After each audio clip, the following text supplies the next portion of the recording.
राम राम गुरुजी। जय श्री राम, जय सीताराम। जय श्री राम। अच्छा गुरुजी, हनुमान चालीसा कौन एवं यह किपरि मनुष्यर उपकार लगी था से विषय टे बुझे दिंतु।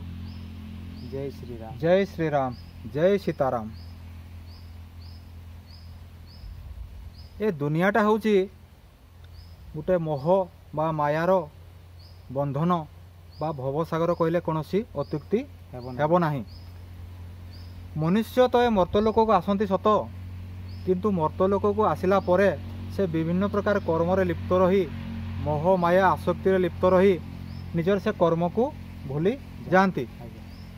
तेबे ए व्यस्तमय जीवन भितरे बा ए मोह मायार संसार भितरे छोट आलोकटी को आमे खोजा को अन्वेषण करवा। केमिति कले बा कौन कले कहा द्वारा ए जीवात्मा बा ए भक्त ए मनुष्यर किछि कल्याण है पारिबो। भगवान को पाइबा पाई जगतर नाथ जगन्नाथ बा जगतर स्वामी जगतर पिता आमको विभिन्न प्रकार मार्गदर्शन करैछंती।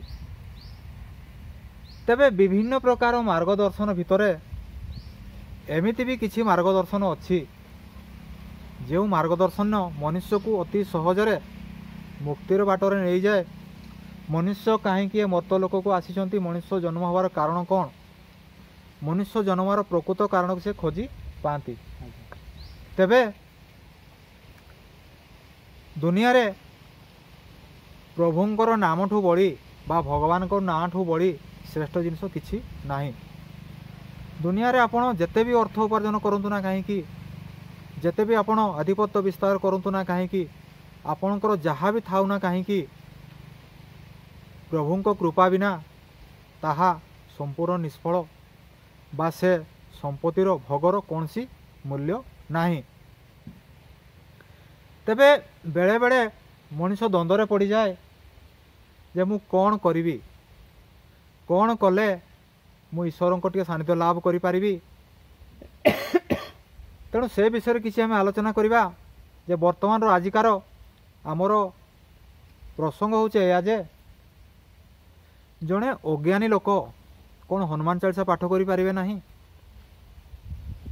जड़े ज्ञानी लोक ही केवल हनुमान चालीसा को पाठ करें, केवल ब्राह्मण माने ही हनुमान चालीसा पाठ करें ना अन्य माने भी हनुमान चालीसा पाठ करें। हनुमान चालीसा को पाठ करने हेले कौन सी गुरुंकर आवश्यक अच्छी ना बिना गुरु भी हनुमान चालीसा को पाठ करें। तेबे गोटे छोट कथा आपण मैंने समस्ते जानते ना, से कथाटे हूँ कौन प्राय गाँ गंडार समस्ते कहती भगवान श्रीकृष्णकर भी ये भी हूँ गोटे प्रकार मुख निश्चित बाणी, साधु सन्थ मान मुख निश्चित बाणी ना। से जिनसटी हूँ कौन ना रुच न रुच खा पिता बुझ न बुझ पढ़ गीता। अर्थात आपणकर रुचि हो अबा न हो आपण पिता को खातु, प्रत्यक्ष भाव हो बा परोक्ष भाव हो। आपन जदि पिता को खाऊछंती बा पिताटी आपण पेट भीतर को जाऊँगी तेबे निश्चय जानबे जे आपण को शरीर रोगशून्य हम, आपन निरोग जीवन यापन करि पारिबे। ठीक सेमिति आपणकर इच्छा थाउ बा न थाउ, श्रद्धा थाउ बा न थाउ, आपणकर भक्ति थाउ बा न थाउ, ज्ञातरे हो कि अज्ञातरे हो भी कहा प्राणरे हो, यदि आप गीता को दैनंदिन पाठ करुँच ताले अशेष कल्याण होता है। बहु जन्मर पाप क्षय था गीता को पाठ करने द्वारा। तेणु आप बुझंतु अबा न बुझंतु, जानतु अबा न जानतु, आपन गोटे पढ़ार शैली ठीक हो कि भूल हो, आप प्रभु पाखे यदि निजक समर्पण करी भक्ति भाव नहीं यदि आप गीता को पाठ कर दैनंदिन जीवन में निश्चित आप जीवन में कल्याण हम। एतद व्यतीत आ गोटे कथा हूँ कौन ना, बहुत जन कहती जे मु तो जड़े शूद्र लोक बा मु तो जड़े छोट लोक, मु तो जड़े मजुरिया लोक, मु तो सकाळु स्नान करि पारिबि नाही, मु तो सेतिकी पवित्र जीवन यापन करि पारिबि नाही, मु केमिति हनुमान चालीसा को पाठ करि पारिबि। ए दुनियाटा जहाँ भी आपन देखुचंती, ए दुनिया आपन जहाँ भी देखुचंती, ए दुनियार निर्माता हेले स्वयं भगवान। तांकर दुनियाटा देखिबा बहुत सुंदर, से बहुत सुंदर भितरे आम्भे माने जड़े जड़े बहुत सुंदर ना। केमिति बहुत सुंदर ଯଦି ଆମେ ନିଜକୁ ସୁନ୍ଦର ଭାବରେ ଗଢ଼ି ପାରିବା, ଆଜ୍ଞା ଯଦି ଆମେ ନିଜକୁ ନିଜେ ପ୍ରଭୁଙ୍କ ପାଖରେ ସମର୍ପଣ କରିପାରିବା, ତାଙ୍କ ନାମକୁ ଗୁଣଗାନ କରିପାରିବା, ତାହେଲେ କ'ଣ ହେବ ନା ଆମର ଜୀବନ ବି ଏ ଦୁନିଆ ଭିତରେ ବହୁତ ସୁନ୍ଦରମୟ ହେବ।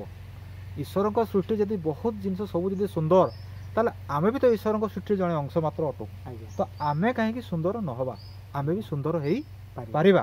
ତେଣୁ କଥା ହେଉଛି କ'ଣ, ଆପଣଙ୍କର ଭକ୍ତି ଥାଉ ବା ନଥାଉ, ଜ୍ଞାନ ଥାଉ ବା ନଥାଉ, ଆପଣ ନାମକୁ ସଦାସର୍ବଦା ଜପ କରନ୍ତୁ।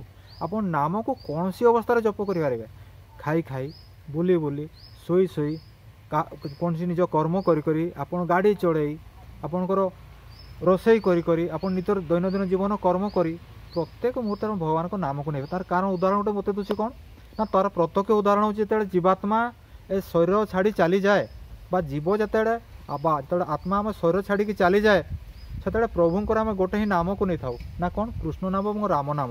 ଦୁନିଆରେ ସତ୍ୟ ହେଉଛି କୃଷ୍ଣ ନାମ ଏବଂ ଭଗବାନ ରାମଚନ୍ଦ୍ର ନାମ, ନା କ'ଣ ନା ରାମ ନାମ ସତ୍ୟ ହେ, ହରିନାମ ସତ୍ୟ ହେ, ବାକି ସବୁ ମିଥ୍ୟା ହେ। ଜୟ ଶ୍ରୀରାମ। ଜୟ ଶ୍ରୀରାମ। ତେଣୁ ଆପଣମାନେ କ'ଣ କରିବେ, ଯଦି ଗୋଟେ ଜୀବ ମରିଗଲା ପରେ ସେ ଅଶୁଚି ଅବସ୍ଥା, ତାକୁ ଯଦି ଆମେ ରାମ ନାମ ଶୁଣାଇ ପାରୁଛନ୍ତି, ହରିନାମ ଶୁଣାଇ ପାରୁଛନ୍ତି, ତାହେଲେ ଆମେ ବଞ୍ଚିତ ଅବସ୍ଥାରେ କାହିଁକି ସେ ନାମକୁ ନେଇ ନପାରିବା।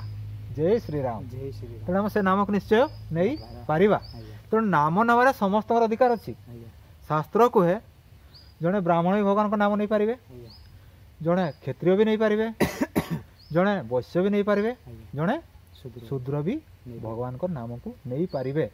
ନାମ ନେବାରେ କୌଣସି ପ୍ରତିବନ୍ଧକ ନାହିଁ, ଆଜ୍ଞା ବା ନାମ ନେବାରେ କୌଣସି ସମୟ ସୀମା ନାହିଁ, ବା ନାମ ନେବାରେ କୌଣସି ବୟସ ବି ନାହିଁ। ଭଗବାନଙ୍କ ନାମରେ ନା ପୁରୁଷ ସ୍ତ୍ରୀ, ନା ଛୋଟ ନା ବଡ଼, ନା ଇତର ନା ବୃହତ୍ତମ, କୌଣସି ଫରକ ନାହିଁ। ଆପଣ କୌଣସି ଅବସ୍ଥାରେ ଥାଆନ୍ତୁ ନା କାହିଁକି, ଆପଣ ଯେକୌଣସି ବଡ଼ ଜାତ ହୁଅନ୍ତୁ ନା କାହିଁକି, ପ୍ରଭୁଙ୍କ ନାମ ନେବାରେ ଆପଣ କେହିକି ବାଧକ ସୃଷ୍ଟି କରିପାରିବେ ନାହିଁ। କାରଣ ଭଗବାନ ହେଉଛନ୍ତି ସର୍ବଙ୍କର। ଆଜ୍ଞା ସେ ବିପ୍ରମାନଙ୍କର ବି, କ୍ଷତ୍ରିୟମାନଙ୍କର ବି, ବୈଶ୍ୟମାନଙ୍କର ବି, ଆଉ ଶୂଦ୍ରମାନଙ୍କର। ଏତଦ୍ ଭଗବାନ ଜଗତର ଯାହା ଯାହା ସବୁ ସୃଷ୍ଟି କରି ସମସ୍ତଙ୍କର ହେଲେ ଅତ୍ୟନ୍ତ ପ୍ରିୟ ପାତ୍ର ହେଲେ ଭଗବାନ। ଏଇ କଥାଟା ନେଇ ଥରେ ମା ଜାନକୀ ଭଗବାନ ରାମଚନ୍ଦ୍ର ସେ ଛୋଟ ଗୋଟେ ପ୍ରଶ୍ନ ପଚାରିଥିଲେ। ନା କହିଲେ, ସ୍ୱାମୀ ଆପଣ ସତ କରି କହିବେ ଯେ ଆପଣ ପ୍ରକୃତିରେ ସବୁଠୁ କାହାକୁ ବେଶୀ ଭଲ ପାଆନ୍ତି? ବହୁତ ସୁନ୍ଦର କଥା। କାହାକୁ ସବୁଠୁ ବେଶୀ ଭଲ ପାଆନ୍ତି? ଯେତେବେଳେ ମା ପଚାରୁଛନ୍ତି ବାପାଙ୍କୁ, ଆମର ବି ତ ଜାଣିବା ଦରକାର ଅଛି।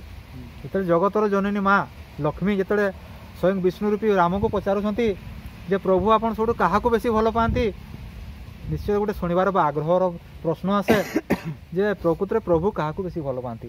ମା କ'ଣ ଭାବିଛନ୍ତି ନା ପ୍ରଭୁ ମୋତେ ହିଁ ସବୁଠୁ ବେଶୀ ଭଲ ପାଆନ୍ତି, କାହିଁକି ତାଙ୍କୁ ମୁଁ ଅର୍ଦ୍ଧାଙ୍ଗିନୀ, ତାଙ୍କୁ ମୁଁ ସପତ୍ନୀ, ତେଣୁ ସେ ମୋତେ ନିହାତି ଭଲ ପାଉଥିବେ।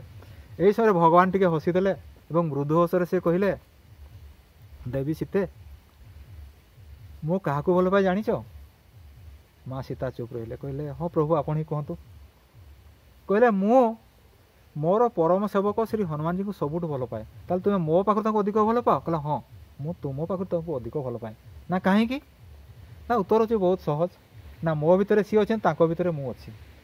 ହନୁମାନ ଛାତି ଚିରିକି ଜଗତକୁ ଦେଖାଇ ଦେଲେ ଯେ ସେ ଜଣେ ଶ୍ରେଷ୍ଠ ଭକ୍ତ, ତାଙ୍କ ପ୍ରଭୁଙ୍କୁ ସେ ହୃଦୟ ଭିତରେ ରଖିଛନ୍ତି। ତେଣୁ ସେ କ'ଣ ଛାତି ଚିରିକି ରାମ ସୀତାଙ୍କୁ ସେ ତାଙ୍କ ହୃଦୟ ଭିତରେ ଦେଖି ପାରିଥିଲେ। ଏବଂ ଅପର ପକ୍ଷରେ ଦେଖିବା ପାଇଁ ଗଲେ, ତତ୍ତ୍ୱଜ୍ଞାନ ଦୃଷ୍ଟି ଦେଖିବା ପାଇଁ ଗଲେ, ହରି ଏବଂ ହର ଏକ ଏବଂ ଅଭିନ୍ନ। ହରି ରୂପରେ ଭଗବାନ ରାମଚନ୍ଦ୍ର, ହର ରୂପରେ ସଙ୍କଟମୋଚନ ହନୁମାନ। ଯଦି ହରି ଏବଂ ହର ଏକ ଏବଂ ଅଭିନ୍ନ, ତାହେଲେ ରାମ ଆଉ ହନୁମାନ କେମିତି ଭିନ୍ନ ଭିନ୍ନ ହୋଇପାରିବେ? ଜୟ ଶ୍ରୀରାମ। ଜୟ ଶ୍ରୀ ତେଣୁ